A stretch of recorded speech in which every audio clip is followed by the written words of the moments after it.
Fergus was on a siding. His fire had gone out. Then he heard a sound.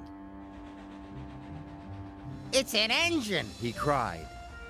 Fergus, whistled Thomas.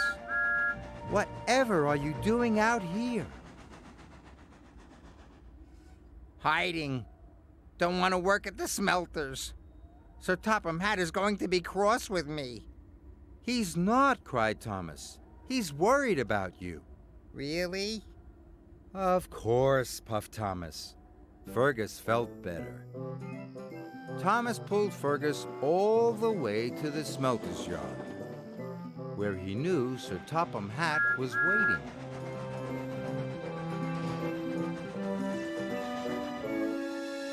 Fergus, explain yourself. I ran away. It's scary here. Diesel told Fergus that you wanted him at the smelters forever. Nonsense, Fergus. You are the pride of the cement works. I shall send Diesel to the smelters, and you can go back to the cement works tomorrow. Oh, thank you, sir, said Fergus happily. Fergus knew he had a good friend in Thomas, and he was still the pride of the cement works.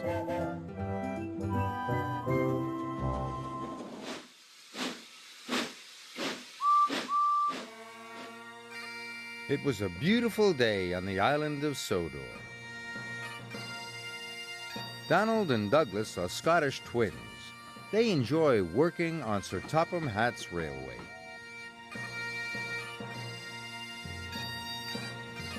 But sometimes they long for Scotland, their old home.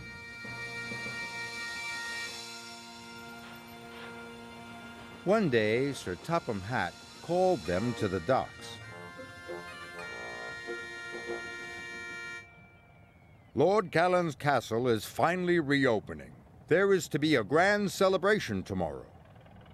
I need you to take the banners, bunting, and bagpipes to the castle. Harvey, you must load them straight away. Yes, sir, chuffed Harvey. The twins were excited. Going to Lord Callan's castle would be like going home again.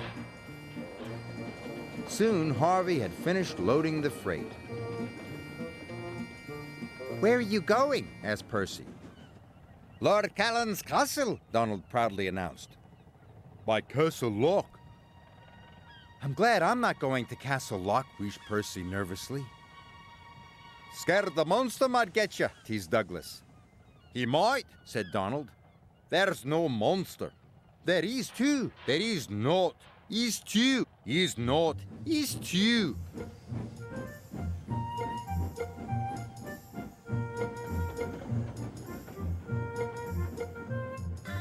Lord Cannon's castle is in Misty Valley. Donald and Douglas were determined to get the important goods to the castle in time. They puffed proudly around the loch towards their destination. There it is, cried Donald. We're almost there, shouted Douglas. But there was trouble ahead. Trees had fallen across the line. Donald and Douglas stopped just in time. Then, suddenly, there was a loud crash. The brake van had been hit by a landslide and come off the rails. They were stuck. We could take the causeway, said Donald's driver. Douglas's driver knew the causeway was old and rickety. It's too dangerous, he said. The twins were worried. We'll never get to the castle now, chuffed Donald. I'll call for help. Splendid outfit, sir. Sir Topham Hatt was trying on his present from Lord Callan when he heard the news. Donald and Douglas trapped by the loch, he said. I'll send help as soon as I can. But the hours passed. It grew dark and cold. And still no help had come. Suddenly, the twins spotted something strange through the mist.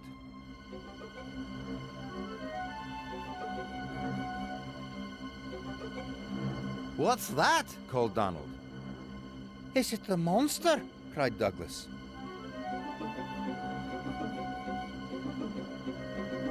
For sure it is, answered Donald.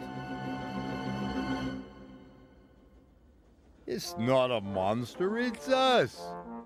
It was Harvey and the breakdown crane. Donald and Douglas were relieved. By morning, the lines were clear. Donald and Douglas hurried off to the castle. Lord Callan's workers were waiting to unload the freight cars.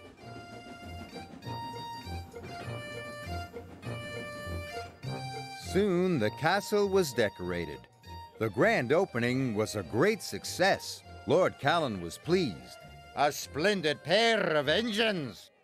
And very useful, added Sir Topham Hatt. Oh, hey! Agreed the twins.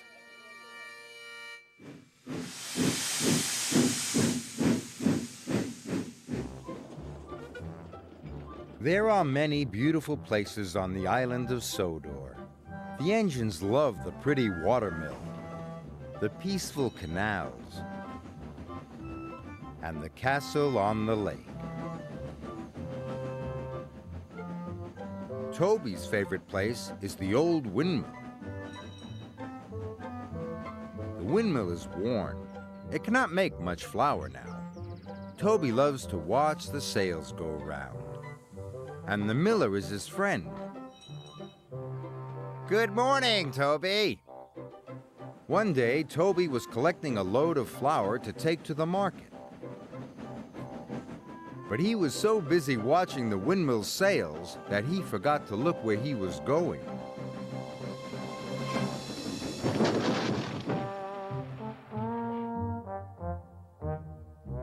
All the flour was ruined, and the miller was upset.